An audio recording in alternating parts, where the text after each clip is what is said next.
Assalamualaikum warahmatullahi wabarakatuh. Selamat pagi anak-anak. Kembali lagi dengan Ustazah. Hari ini Ustazah akan memberikan materi lanjutan ya dari kemarin. Kalau kemarin yaitu paragraf, macam-macam paragraf ada berapa ya anak-anak? Ya, ada 3. Nah, sebelumnya, tolong siapkan modul alat tulis dan bukunya, kemudian kita baca Bismillah. Bismillahirrahmanirrahim. Nah, anak-anak, hari ini mengulang kembali materi yang kemarin ditambah dengan materi ini, yaitu paragraf. Masih sama yang kemarin, paragraf. Ya. Paragraf itu apa ya anak-anak? Kalian bisa dibuka kembali bukunya di halaman 14. Ya. Paragraf atau wacana adalah rentetan kalimat yang saling berkaitan dan menghubungkan proposisi yang satu dengan proposisi lainnya di dalam kesatuan makna atau semantis antar bagian di dalam suatu bahasa. Ini anak-anak kalian bisa buka di halaman 14. Saya buka lagi ya. Ya. Selanjutnya ada paragraf itu memiliki satu kalimat utama dan yang satunya kalimat penjelas, ya kan? Nah, kalimat utama atau biasa kita sebut adalah ide pokok. Nah, ide pokok itu kata lainnya ada gagasan utama, gagasan pokok, gagasan pikiran, gagasan masalah, pikiran utama, inti paragraf, dan lain sebagainya. Nah, yang kemarin sudah jelaskan ya, beberapa ciri ide pokok itu ada yang pertama, terletak atau berada di depan kalimat. Nah, letaknya di awal kalimat atau disebut deduktif, akhir kalimat atau paragraf disebut induktif, di awal dan akhir paragraf disebut campuran atau induktif-deduktif.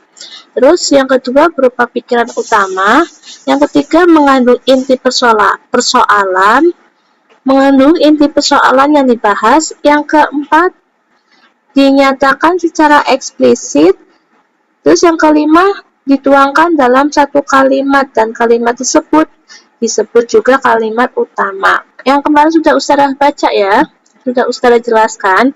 Nah, jadi paragraf itu Mbak, paragraf itu ada kalimat utama dan ada kalimat penjelas. Kalimat utama jelas gagasan utama, ya.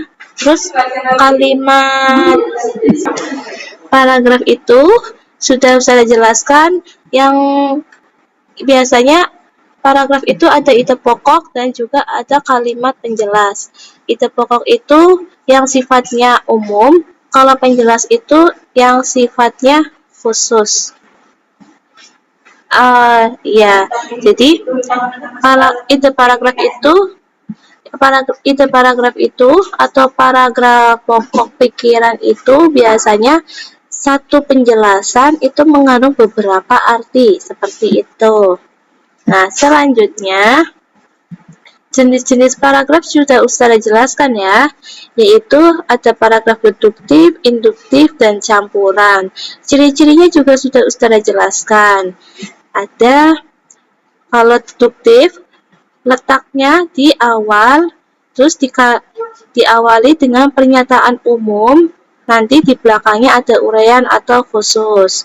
Kalau induktif, letaknya di akhir, diawali dengan penjelasan dulu, kemudian diakhiri dengan pernyataan umum. Jadi kalau deduktif itu umum dulu, baru khusus penjelas. Kalau induktif, khusus dulu atau penjelas dulu, baru umumnya. Seperti itu. Dan kalau induktif, diakhiri dengan kesimpulan.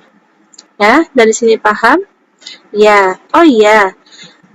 Jangan lupa untuk mengetahui bahwa itu adalah kalimat pokok atau ide pokok, biasanya ada ciri-ciri tertentu.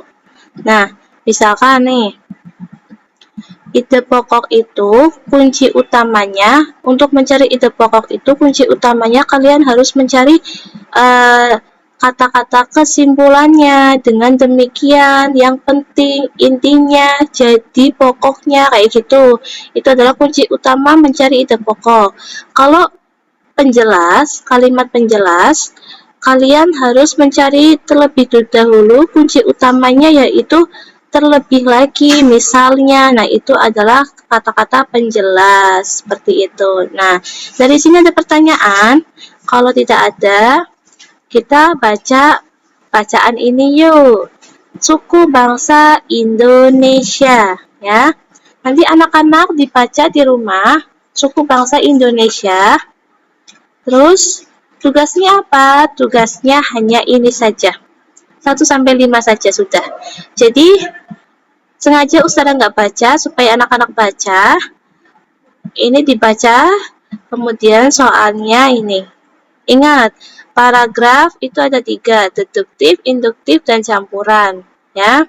Terus kalau mencari ide pokok itu menggunakan kata kesimpulan, jadinya, intinya, kayak gitu. Tapi kalau mencari kata penjelas itu biasanya kata kuncinya itu lebih lagi, misalnya, dan lain-lain. Seperti itu ya anak-anak. Ini tugasnya seperti biasa, bacaannya ada di atas halaman 16. Difoto, hasilnya difoto, kemudian dikirim ke Ustazah Ani.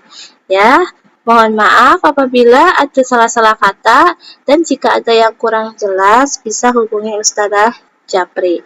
Terima kasih. Ustazah akhiri. Wassalamualaikum warahmatullahi wabarakatuh.